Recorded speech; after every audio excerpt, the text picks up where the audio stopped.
नमस्कार दोस्तों। आज हम हिंदी साहित्य में सूफ़ी काव्य परंपरा के अंतर्गत मलिक मोहम्मद जायसी, जो कि सूफ़ी काव्य धारा के प्रतिनिधि कवि हैं, और उनका महाकाव्य पद्मावत जो 1540 ईस्वी में रचा गया था, उसके संबंध में एक महत्वपूर्ण चर्चा रहती है कि उसे समासोक्ति माना जाए या अन्योक्ति। तो इसी प्रश्न के विषय में हम इसके निर्णय तक पहुंचते हैं कि हम पद्मावत को समासोक्ति माने या अन्योक्ति। कि पद्मावत की में राजा रत्नसेन और पद्मावती की प्रेम कथा के बीच में कुछ ऐसे स्थल भी आ गए हैं जहाँ दूसरे अर्थ का समावेश हो गया है। अब ऐसे स्थलों में एक अर्थ तो मूल कथा से संबंध रखता है और दूसरा अर्थ आध्यात्मिकता से संबंध रखता है। इन स्थलों के कारण ही पद्मावत के विषय में विवाद उत्पन्न हो गया है कि उसे अन्योक्ति माना जाए या समासोक्ति। इसके उत्तर तक पहुँचने से पहले अन्योक्ति और समासोक्ति को भी हम अच्छे से जान लेते हैं। समासोक्ति वहाँ मानी जाएगी जहाँ कथा सूत्र में वाच्यार्थ प्रमुख होता है और व्यंग्यार्थ गौण होता है, और अन्योक्ति का अर्थ है अन्य के प्रति कही गई युक्ति। अन्योक्ति में कवि का मुख्य उद्देश्य व्यंग्यार्थ को प्रधानता देना होता है, तो वह वाच्यार्थ गौण हो जाता है।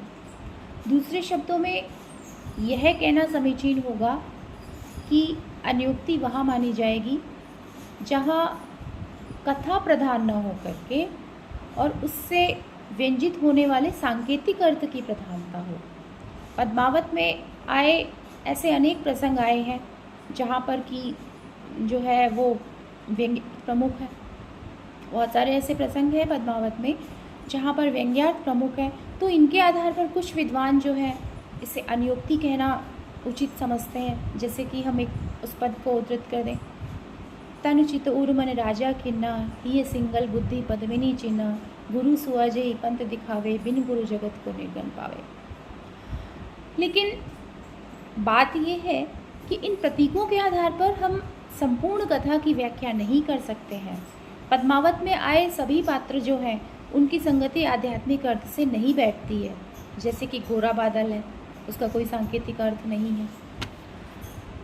डॉक्टर रामकुमार वर्मा जो कि प्रख्यात आलोचक रहे हैं हिंदी साहित्य के, तो उन्होंने इन तथ्यों को ध्यान में रख करके लिखा है कि जायसी का संकेत विशेष स्थानों पर ही है।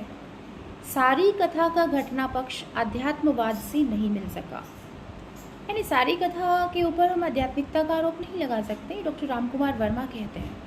और डॉक्टर माता प्रसाद गुप्त और डॉक्टर वासुदेव शरण अग्रवाल, जिन्होंने कि वासुदेव शरण अग्रवाल ने तो जायसी को पृथ्वीपुत्र भी कहा है और उन्होंने पद्मावत की संजीवनी टीका भी लिखी है। तो माता प्रसाद गुप्त और वासुदेव शरण अग्रवाल जो है उन्होंने तो इस जो ये अंतिम पद है जो कि आध्यात्मिक अर्थ देता है, तो इस पद को ही प्रक्षिप्त मान लिया है, जिसमें उन्होंने आध्यात्मिक संकेतों की कुंजी दी है। गुरु सुअजय पंथ दिखावा वाला पद, इस पद को इन्होंने प्रक्षिप्त माना है। अतः इस पद के आधार पर पद्मावत को अन्योक्ति कह देना समीचीन नहीं है, उचित नहीं है। देखिए, कथा में जहाँ सरलतापूर्वक लौकिक अर्थ ठीक बैठ जाता है, वहाँ पर खींचतान करके अलौकिक अर्थ को भिड़ाना और पद्मावत को अन्योक्ति सिद्ध करना वास्तव में जायसी के साथ अन्याय ही होगा। अंत में शुक्ल जी के कथन को उद्धृत करते हुए, उनके साथ जाते हुए पद्मावत को समासोक्ति मानना ही हम ज़्यादा समीचीन समझते हैं।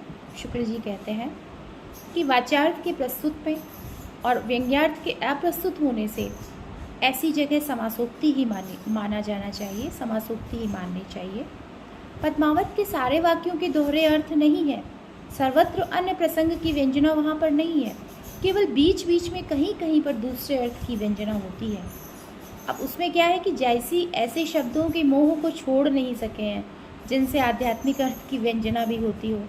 इस लोभ के कारण कथानक के उठान में उन्होंने कहीं कहीं पर पूरी तरह असफलता का भी जो है वर्ण किया है।